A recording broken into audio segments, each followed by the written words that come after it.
What's up, Porsche fanatics? My name is Will and I'd like to welcome you to Rennthusiast, my YouTube channel centering on Porsche 911 ownership experience.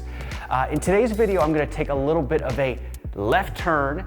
It's not exactly going to be about Porsche content, but it's going to be about my 4-post lift. I use this lift to store, to juggle, to admire my 911s. And every year, once a year, I have the guy who put it in, a guy by the name of Rick, really good dude. He comes by and takes a look at it and adjusts it and lubricates it and just makes sure that everything is squared away. I'm not super mechanical. If you've been watching this channel for a while, you'll know that. So I prefer to have the experts deal with the things that they know the most about. So given what this lift supports, I think it's wise to have somebody who knows what they're doing come by and make sure that it will indeed hold the weight. A little bit about this lift. I bought it 2 years ago. It is Chinese, and you know, some people who have commented and asked questions about this lift in prior videos, when they see it, you know, they get a little bit judgy about the fact that it's Chinese. So I'm going to ask Rick to explain to us kind of the difference between like this Chinese lift and, you know, a Bend-Pak or something that's American made. Before I jump into that content, I would like to invite you to subscribe to my channel. I cover Porsche 911 ownership experience, meets, drives, owner interviews, cost of ownership, you name it, I cover it. I am so passionate about these cars, Porsche culture, and the people that I meet through the cars, so love to have you on board. All right, this is my man Rick. Rick put this lift in. Rick, say hi.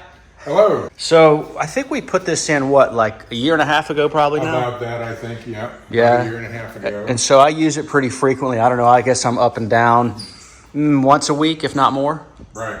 So you're doing an annual inspection, which is a great idea. Everybody should really do that, particularly on this lift, because there are things that need to be readjusted and maintained and so forth. So cool. You want to tell me what those are? Well, cable adjustment, I think you know that. We've been through that in the past. Lubrication, check for operation of the locks, make sure all the locks are working correctly. No hydraulic leaks. Anchors, yours is anchored, most of them are not, but making sure that the anchors are So most people don't anchor them. Most people, 99 out of 100 do not anchor them. I told you, I didn't like that not being bolted to the floor.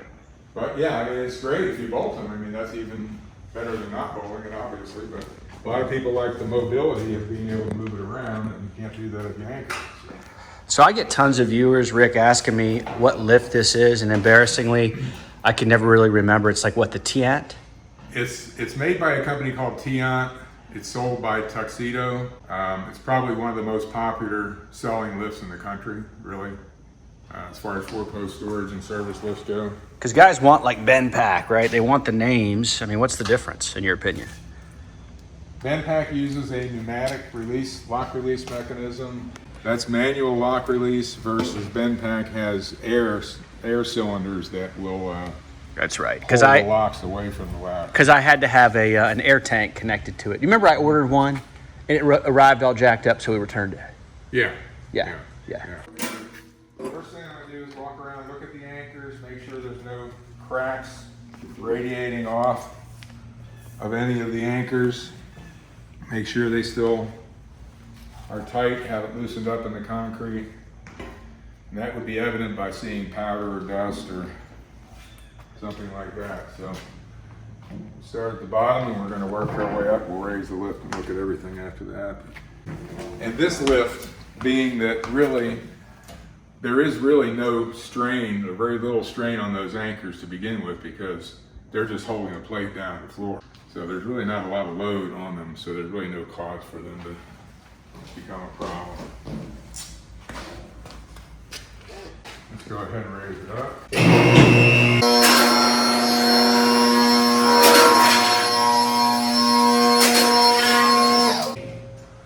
I can see back here as I raise it that the handle is, when the locks get to the openings in the ladders, the handle is going up a little bit, and as I continue to raise the lift, it goes up the rest of the way. That's an indicator that the cables are needing to be adjusted. Wow.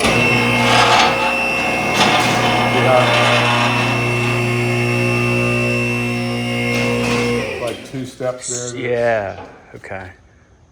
So you slide the cover back so we can look at the hydraulics. Make sure there's no leaks. Make sure nothing's rubbing on the hose. Another place to check for leaks. Go out here, check for leaks, and of course there is no leaks because it was installed by Rick Peters. That's right. Best in the business. All right, so that the cables are on the pulley, which is good. So we're going to spray those up with some lubricant. Those pulley shafts, while we have it open. This end. A little too much pressure on it. Try to turn that one. So here I'm looking for wear, which would be metal shavings or dust or whatever. That one, and they all need to be lubricated. Okay, and there's really nothing on this side. This is just the track side, so there's no moving parts under here or anything like that. We'll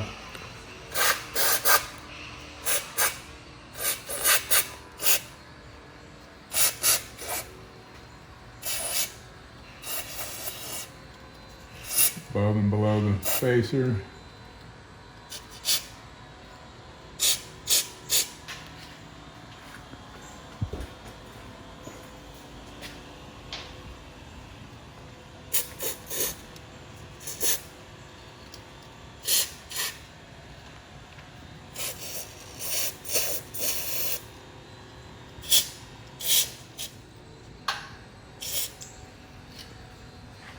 And let's get these while we're at it.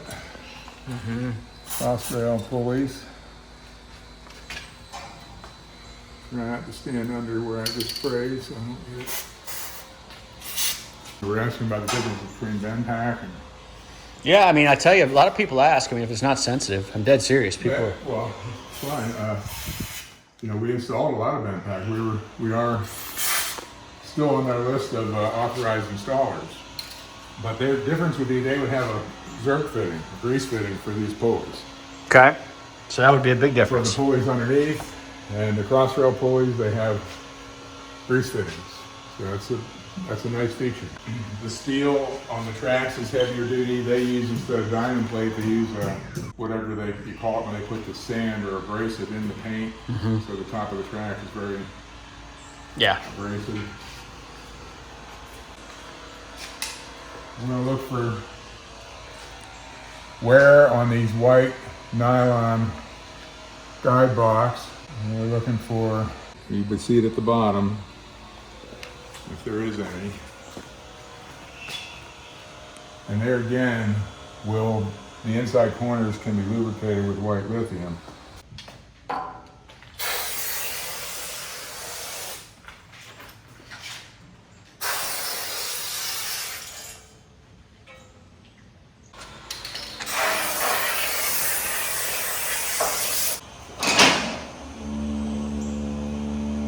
Get the lift up in between locking positions so that you have some distance between the top of the carriage and the first opening. You just go around and measure all of those. This one is like 1 inch and 1/8. So basically, the goal is to make sure they're all equal. Make sure they're all equal, exactly. This one is that's 1 inch and 1/8. All right, this one's a little more. It's about 1 inch and 3/16. I suspect this one's going to be more too. That's about 1 inch and 1/4. We have 3/16 to take out of this, right? From 1 inch and 1/16. Did I say 1 inch and 1/8 or 1 inch and 1/16? 1 inch and 1/8. So we've got 1/8 of an inch to do here, a 16th here, and that should do it. Cable adjusting. So we're just tightening this enough to get us that 1/8 of an inch that we need, and that should do it. The Bend-Pak's going to have the welded stud on there just the same way. Same kind of ladder. They paint theirs, but there's no difference. We're here, Will, and see how this is operating. As the latches are on the solid part of the ladders, the handle will start to go down. When the latches hit the opening, nice crisp snapping up of the handle, so you know they're all going in at the same time. Okay, so there you have it, my once-a-year visit with Rick. Rick's a good guy, seems to know a lot about these lifts, so it's always nice to see him. If you have further questions about this lift, I'm happy to try to answer them. If you want to leave your questions down in the comments, I'll do my best to get to them. I don't know about you, but for me, ever since I was a little kid, it was my dream to be able to stack cars in my garage, and so, you know, bucket list item checked. It's definitely, you know, fun. If you are into this kind of content, Porsche 911 content, please subscribe to my channel. I'm actively building it, and I love to see new people join me for the ride.